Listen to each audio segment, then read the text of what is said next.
eso. Muy bien, yo creo que seguimos con la presentación del doctor Fabio Velázquez, Foro por Colombia. El doctor Fabio es supremamente conocido en Colombia porque sin duda el Foro por Colombia es una de las instituciones más sólidas que existen en este país y que tienen una trayectoria de muchos años en todo el tema del debate público y el seguimiento de las políticas públicas y el realce de todo el tema de los derechos de las comunidades. Y justamente estaba mencionando el doctor Rudas cómo actualmente se están liderando un proyecto en Colombia que es de carácter internacional, buscando justamente el tema de la transparencia del que estamos hablando, que reiteraré una y otra vez a lo largo de este foro de la necesidad que lo haga y que se dejen de existir cuestiones retóricas de la minería, de que estamos haciendo una minería responsable, una minería sostenible. Pues la minería que hemos hecho en Colombia hasta la fecha no ha sido propiamente responsable ni ha sido propiamente sostenible, y ahí estoy tomando una posición personal como moderador, pero digamos los datos son muy diversos de que nos muestran que hace falta mucha la transparencia y que en la medida en que logremos transparencia pues vamos a poder lograr seguramente que la minería beneficie en una mejor forma a este país.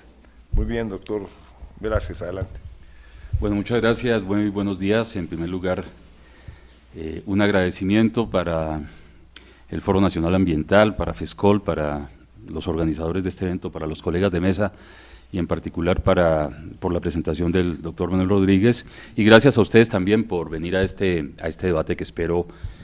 sea muy fructífero y en el cual pues yo pueda hacer algún aporte significativo.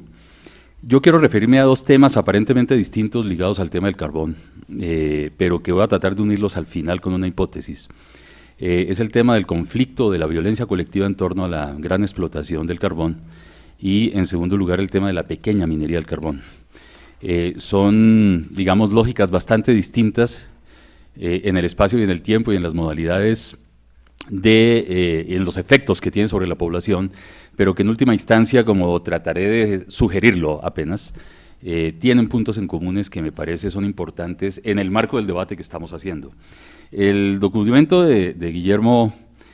trae una serie de indicadores, como él lo ha señalado, sobre temas de indicadores sociales y de temas de violencia, y ustedes podrán ver allí también una correlación muy alta entre tasas de violencia en municipios carboníferos, tasas altas de violencia en municipios carboníferos, particularmente en las zonas que él trabaja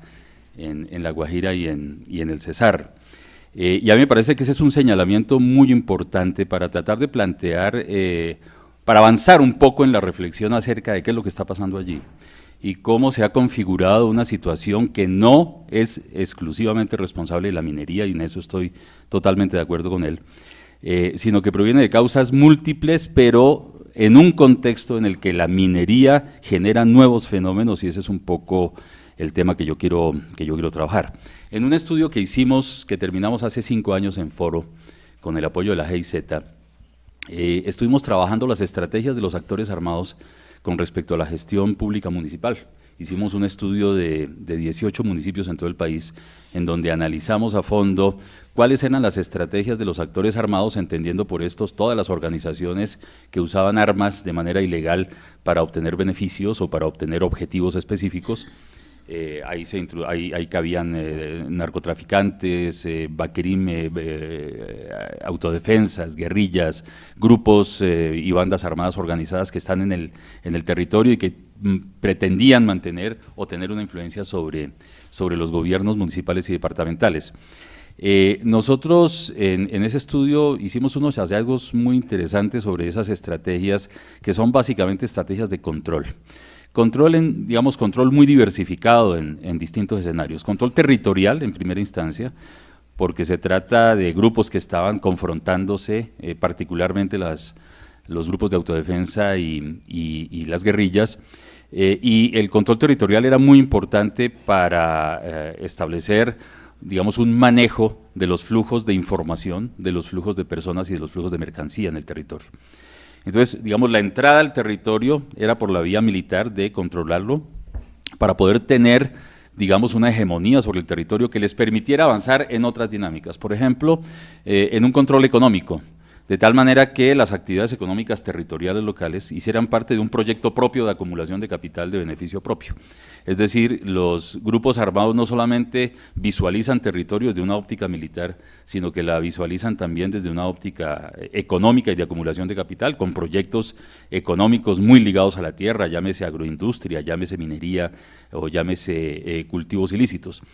En tercer lugar, un control político, y digamos, esta es quizá la faceta más conocida,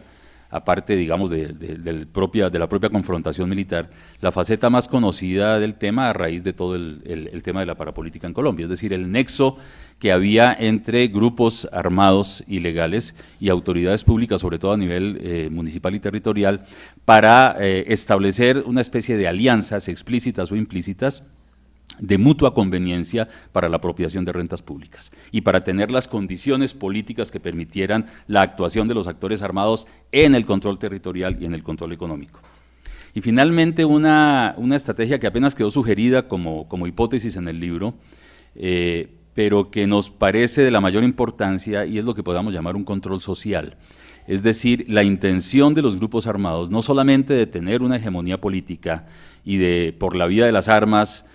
mantener el control del territorio y de la economía local, sino también el de poder tener una legitimidad social en el territorio, de tal manera que ellos fueran aceptados como parte del paisaje, digámoslo así, del paisaje social de estos sectores. ¿Por qué menciono esta investigación? Porque me parece que en algunas regiones del país y en particular en el Cesar, donde está la gran minería del carbón, estas 4 estrategias han sido evidentes. Y me parece que las estrategias de control territorial, económico, político y social han sido estrategias que han funcionado perfectamente en ese territorio. Nosotros hace un par de años terminamos con la Corporación Nuevo Arco Iris,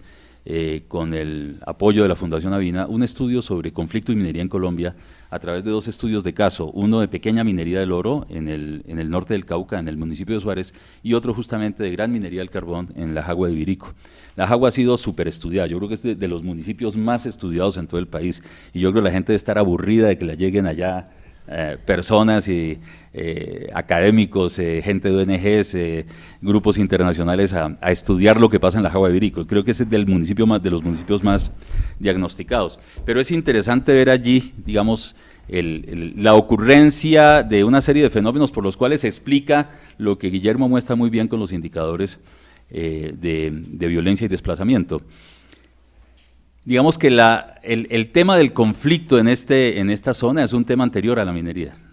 Ese es un punto, digamos, importante. La violencia colectiva, los hechos de violencia colectiva son hechos que ocurren antes de la llegada, incluso desde que se instauró una economía algodonera en la zona.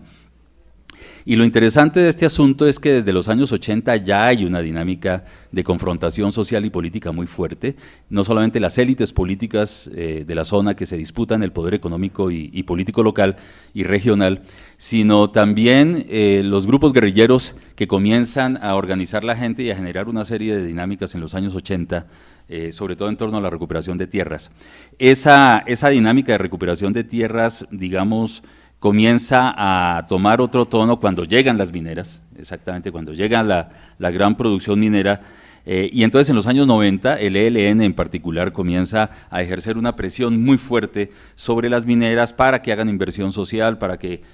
involucren mano de obra local en su actividad económica. Pero a finales de los años, bueno, y también a través de mecanismos de extorsión. Pero ya a finales de los años 90 son los grupos paramilitares los que llegan al territorio y comienzan a imponer a sangre y fuego una hegemonía que ya todos conocemos, a través de la cual logran erradicar a los grupos guerrilleros del sector, pero además cometen una serie de homicidios y masacres en la idea de una, digamos, de una ataque muy selectivo a dirigentes sociales de juntas de acción comunal, a dirigentes sindicales que habían estado vinculados a las luchas sociales con las mineras, que generan, digamos, una exterminación a finales de los años 90 y comienzos en el cambio de siglo, del liderazgo social que había en La Jagua. Y además, que es lo interesante, estos grupos paramilitares comienzan a desarrollar unos procesos de expropiación de tierras que son potencialmente muy interesantes a las mineras para luego a través de testaferros vendérselas a las mineras. Y este es un tema muy interesante porque ya liga directamente las lógicas de acción y las estrategias de los actores armados con el tema de la minería. Luego de la desmovilización de los grupos paramilitares, particularmente en esa zona en el 2006, comienza de nuevo la aparición de movilizaciones sociales ya en torno a reivindicaciones muy específicas ligadas con la presencia de las mineras en el territorio, en materia de servicios públicos, de infraestructura y de mitigación de impactos ambientales y de mejores condiciones, mayor inversión social para las poblaciones de estos territorios. ¿Qué quiero decir con esto? Básicamente que, digamos, si bien la minería no es la causante de que haya una serie de procesos de violencia colectiva en el territorio, sí la minería crea un escenario, una estructura de oportunidad que redefine por completo las relaciones entre los actores locales y que redefine también los conflictos y la violencia colectiva. Entonces aparecen a raíz de la minería, conflictos en torno a los, a los usos del suelo, expropiación y desplazamiento de pequeños parceleros que se ven obligados a vender sus propiedades porque son propiedades con potencial minero, apropiación de rentas privadas y públicas e incluso protesta social. Pero quizá lo interesante de todo esto, y eso hace parte más de un tema más estructural del desarrollo del conflicto y de podemos llamar de la cultura política, si así se le puede llamar en el país, es que lo que se produce con la minería es un escalonamiento de la violencia que parte de la premisa de que, pongámoslo así en términos muy generales, la ilegalidad se combate con más ilegalidad. Este es un tema que me parece vital y que explica muchas de las, digamos, de las recurrencias que hay en las cifras y en las series de tiempo sobre el conflicto, los homicidios y el desplazamiento en esta zona del país. Digamos, allí el conflicto no se resuelve por la vía de la presencia de una institucionalidad que imponga el orden, que garantice la vida, que garantice los derechos de los ciudadanos, sino que se resuelve por la vía de más ilegalidad. Y entonces la Drummond le paga a sectores de las autodefensas campesinas para que defiendan de los ataques del ELN, las autodefensas pues generan, producen un exterminio y unas masacres de los liderazgos sociales, porque esos liderazgos sociales pueden atentar contra su proyecto político y su proyecto económico de acumulación de capital en el territorio. Entonces, este escalonamiento de la violencia y muchas de las tendencias que aparecen son el fruto de esta lógica de que la ilegalidad se combate con más ilegalidad, y es lo que muchos han llamado la teoría del espejo, es decir, un actor armado que confronta a otro actor armado con las mismas estrategias e incluso escalonadas a un nivel mucho mayor. ¿Por qué señalo esto? A mí me parece, y ya volviendo un poco, digamos, a los impactos sociales de la minería del carbón, que más allá de los indicadores que han mostrado sobre calidad de vida, sobre NBI, sobre acceso a la educación y la salud, sobre índice de pobreza multidimensional, digamos que son indicadores que muestran una realidad, lo que hay en el fondo detrás de esto es que justamente este escalamiento de la violencia y del conflicto colectivo lo que ha hecho es perjudicar, digamos, a los grupos sociales que no están en la confrontación. En otras palabras, el gran costo del conflicto armado en estas zonas no es el costo ni para las empresas, ni siquiera para el Estado, ni para los actores armados, sino para la población. Y quizá ese me parece que es un punto vital para comprender las lógicas que se imponen en el territorio con la presencia de mineras. Insisto, no es que las mineras produzcan estos fenómenos, es que crean un escenario en el que la interacción entre actores armados ilegales de un lado y la propia actividad extractiva genera una situación de ilegalidad que el Estado por su ausencia, y aquí viene digamos la hipótesis, el Estado por su ausencia por no haber una institucionalidad y unas reglas de juego que manejen esa relación y esas transformaciones del territorio a raíz de la implantación del negocio minero. Esa ausencia del Estado explica en buena parte, me parece a mí, muchos de los procesos que se dan allí, que lo que hacen es, repito, escalar la violencia de un lado y de otra parte golpear muy fuertemente a los grupos sociales, a las comunidades locales, a los líderes de estas poblaciones. Digamos, para concluir esta primera parte, yo lo que quiero señalar es que las lógicas con las cuales en el territorio se resuelven los temas del conflicto y en territorios donde hay presencia del gran sector minero, y en particular en el caso del Cesar, porque este es un caso, el caso del Ajagua Ibirico, pero que me parece muy significativo, lo que estamos viendo es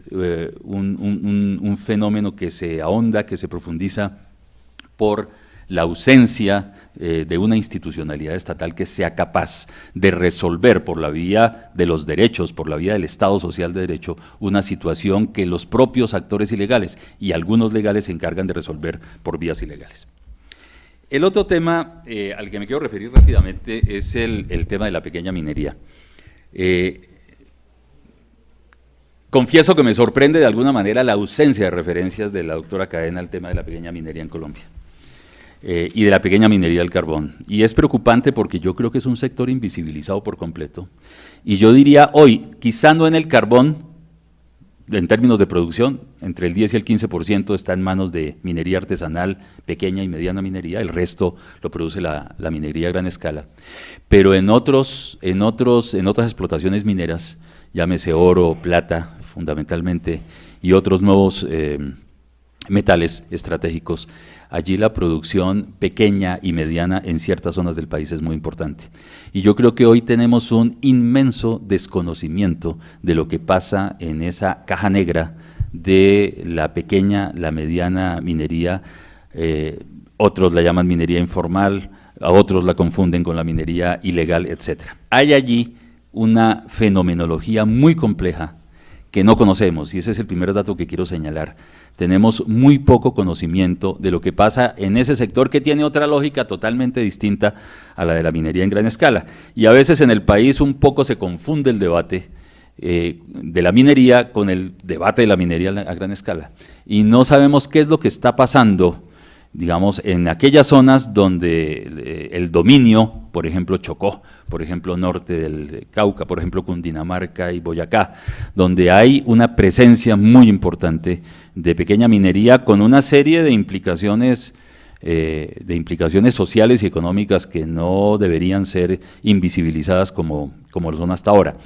En el caso del carbón, y estoy tomando una información básicamente de un estudio que hizo Fedesarrollo en el 2011, que es bastante interesante porque intenta con trabajo de campo hacer algunas apreciaciones acerca de lo que está pasando con la pequeña minería del carbón en 4 zonas del país, en Antioquia, norte de Santander,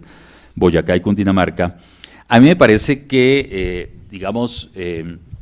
el tema es interesante por lo siguiente. Nosotros hicimos en Foro también, estamos haciendo un ejercicio parecido al que hizo la Contraloría, tratando de contrastar en el caso del carbón pequeña y gran, municipios donde hay pequeña y gran minería, ¿sí? Para ver diferencias sociales, para ver diferencias en términos de indicadores, no solamente sociales, económicos, también indicadores de gestión, de desempeño fiscal, etcétera. Y digamos que los resultados en general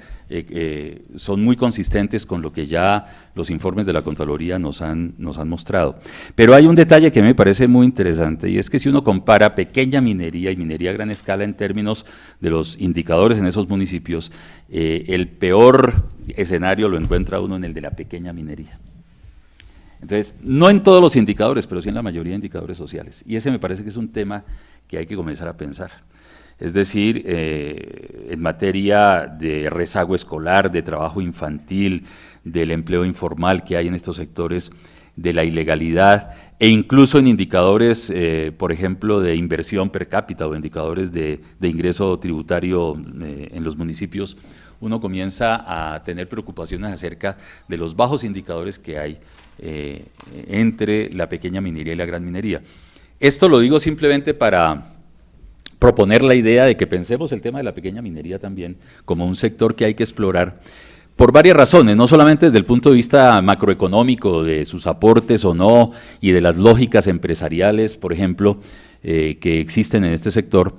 sino que a mí me parece que hay elementos, llamémoslos sociológicos o antropológicos, que tienen que ver mucho con la lógica de funcionamiento del negocio, ¿sí? La investigación que hace Fedesarrollo muestra unas cosas muy interesantes, como por ejemplo el bajo nivel de asociatividad que hay entre pequeños mineros y mineros artesanales y la desconfianza que hay en los dispositivos de acción asociativa. Es decir, cooperativas, formas, digamos, de producción más colectiva. Hay una desconfianza muy impresionante de los pequeños propietarios mineros o de los pequeños mineros para asociarse y trabajar conjuntamente. No a nivel de la mediana minería, que ahí ya hay más cooperativas y hay más elementos asociativos, pero en la minería artesanal y en la pequeña minería hay una desconfianza tremenda y un individualismo, llamémoslo así, con respecto a al manejo empresarial que se hace de la actividad. Un segundo elemento que me parece muy llamativo es un poco la idea de que me gasto lo que me gano. Es decir, es una minería que no acumula, es una minería para el consumo, para el negocio familiar. Eso en el carbón, pero uno también lo ve. Yo tengo un proyecto en el Chocó, estoy trabajando con temas de minería en Chocó, y es un poco eso también. Yo puedo ganarme 2 millones de pesos al mes, pero me los gasto, ¿sí? Quizá la única inversión que hacen los chocuanos, así en serio, es acumular un poquito para comprar una casa para alguna de sus mujeres, pero de resto, digamos, gástese lo que se gana en la semana o en el mes.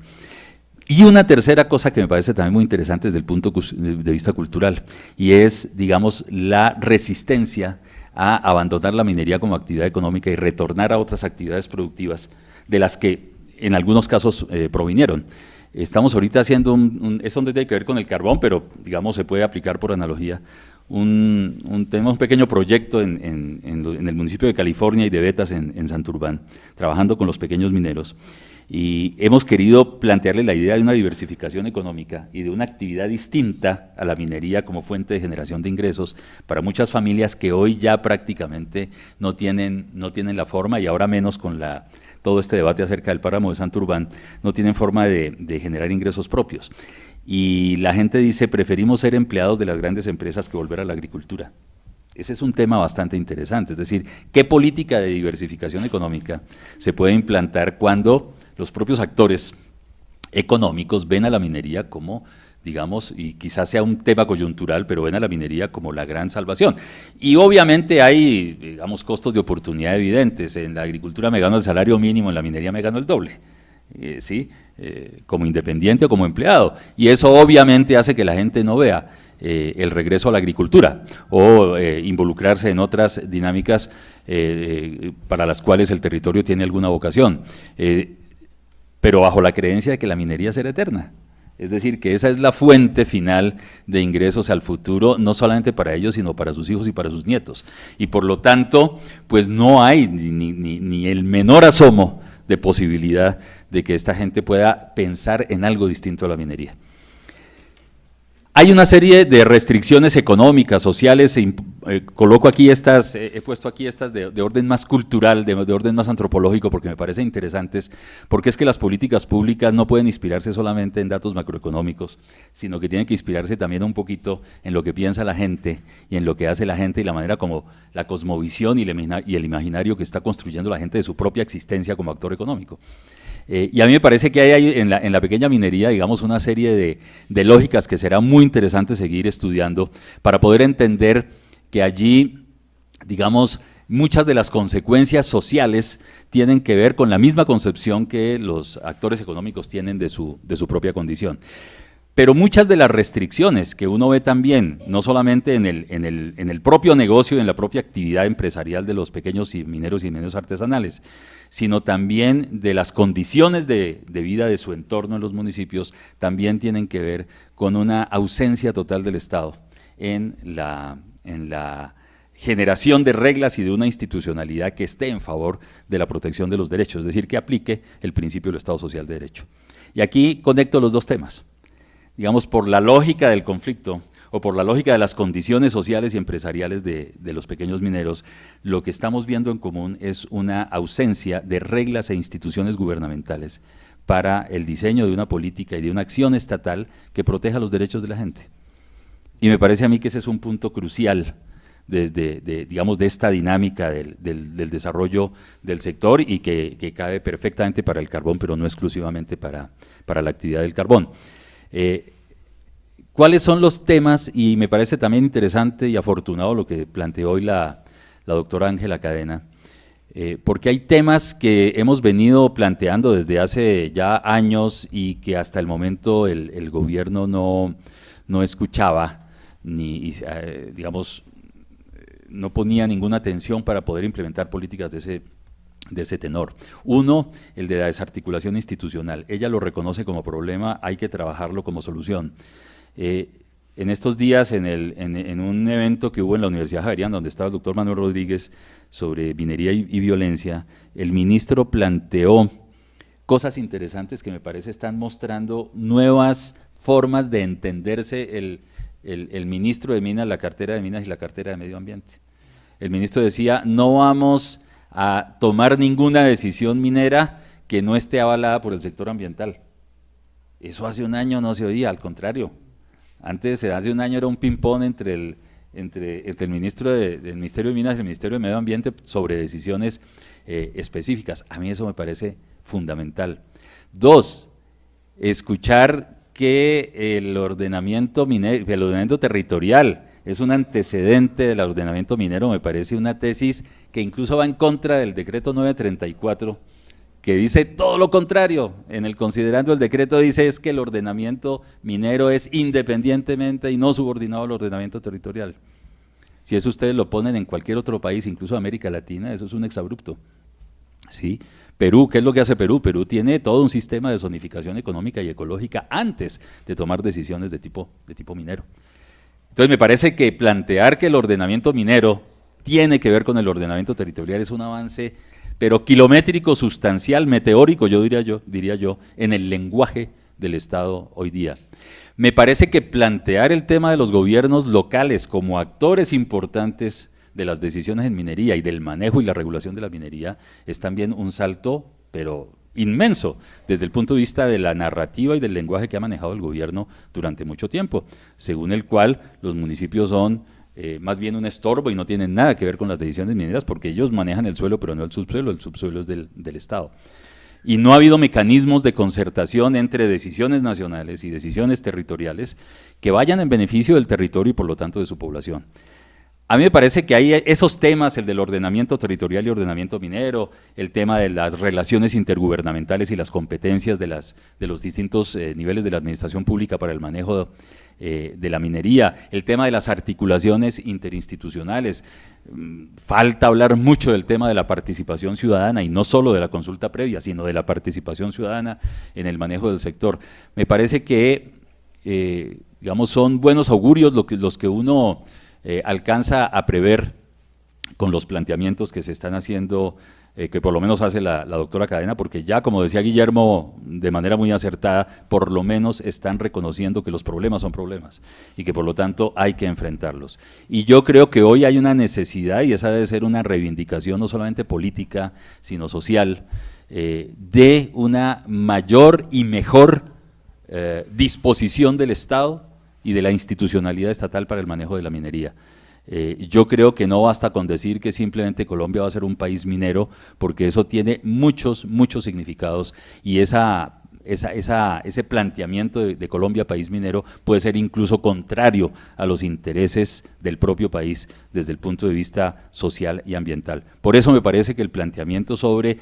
fortalecimiento de la institucionalidad pública para el manejo, para el diseño de políticas, para la regulación, para el control de la minería, me parece que es vital hoy. Y mucho más si el Estado está interesado no solamente en definir políticas públicas, sino también en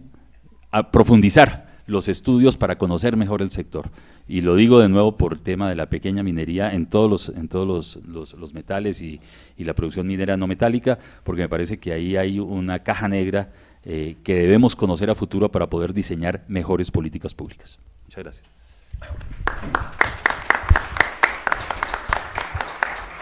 Bien, creo que el doctor Fabio Velázquez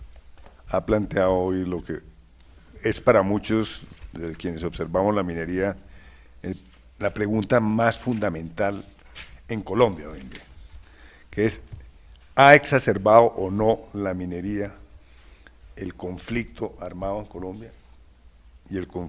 conflicto armado, básicamente. Y la violencia, sí o no, porque un poco, que no es una pregunta simple de resolver, pero que obviamente es una pregunta esencial en un momento en que el país esté en un proceso de paz. El doctor Fabio Velázquez apunta a decir si ha exacerbado el conflicto y la violencia, y sería simplista, y está muy bien que lo haya traído en este punto, sería simplista decir que la causa son las empresas mineras, ¿no? La causa es claramente, digamos, es una urdiembre de diferentes factores, realmente es cómo una minería se inserta en territorios como el caso de la Jagua, en el cual ha habido una lucha armada por el control del territorio, por el control económico, por el control político, por el control social, que allá lleva varias décadas. Entonces se inserta la minería en ese contexto, como se ha insertado la minería en las diferentes regiones rurales del país, y que justamente Albert Berry, que es uno de los grandes expertos en el desarrollo rural de Colombia, pues él se sintetizaba, digamos, su visión y su experiencia en una frase, diciendo, no hay un país, Albert Berry ha estudiado 50 años, yo creo, el sector rural en Colombia, o algo así, un economista canadiense, y decía, yo creo que y todo lo que nos ha traído el doctor Velázquez simplemente valida la hipótesis que él ha hecho, es decir, no hay un país, entre comillas, no hay un país peor preparado para recibir la minería que Colombia por su historia de violencia pública y violencia rural. Son 50 años de violencia pública y de violencia rural, entonces dice el profesor Berry, no hay país peor preparado que Colombia para que se inserte, para que nos lleve a una decisión, a un tema muy importante, es hasta qué punto el Estado debe acelerar o no el acelerador minero, cuáles son los riesgos desde el punto de vista de alcanzar la paz, que finalmente es como la pregunta más central. Yo como ambientalista debo decir que a mí lo que más me ha preocupado de la minería desde que comencé a estudiar el tema en Colombia, más que los efectos ambientales y buscar, y todo el tema ambiental que obviamente me interesa, es el tema del cuál es la relación entre violencia, entre minería y violencia, entendiéndolo en la forma compleja como lo han tratado de establecer tanto Guillermo Rudas como Fabio Velázquez, ¿no? Que uno no se puede juzgar simplemente los beneficios, por ejemplo, sociales de la economía, simplemente si uno toma como objeto de estudio las empresas mineras. Eso se inserta en unos procesos mucho más complejos como los que han sido aquí descritos. Entonces creo que estuvimos en la pregunta esencial, en la pregunta más central para este país, porque uno podría, justamente en el diálogo que tuvimos en la Javeriana sobre violencia y minería, pues viene la pregunta, el país, digamos, tomando los argumentos del doctor Velázquez, el país, y tomando los argumentos de la doctora Ángela, el país se apuntó como estrategia a la minería y a los hidrocarburos, como estrategia económica fundamental. El país va a requerir más ingresos fiscales en los próximos años, entre otras cosas, para hacer una inversión grande si se financia, si se firma la paz. Pero paradójicamente, puesto que eso implica acelerar la minería y la explotación de hidrocarburos de alguna forma, eso puede generar mayor violencia. Entonces hay una paradoja bastante compleja, que por un lado estamos firmando la paz, la financiación de la paz seguramente implica acelerar ponerle el acelerador a lo minero y a los hidrocarburos para poder tener ingresos fiscales, porque la industrialización del país, que ya están los economistas de acuerdo en Colombia que es necesario regresar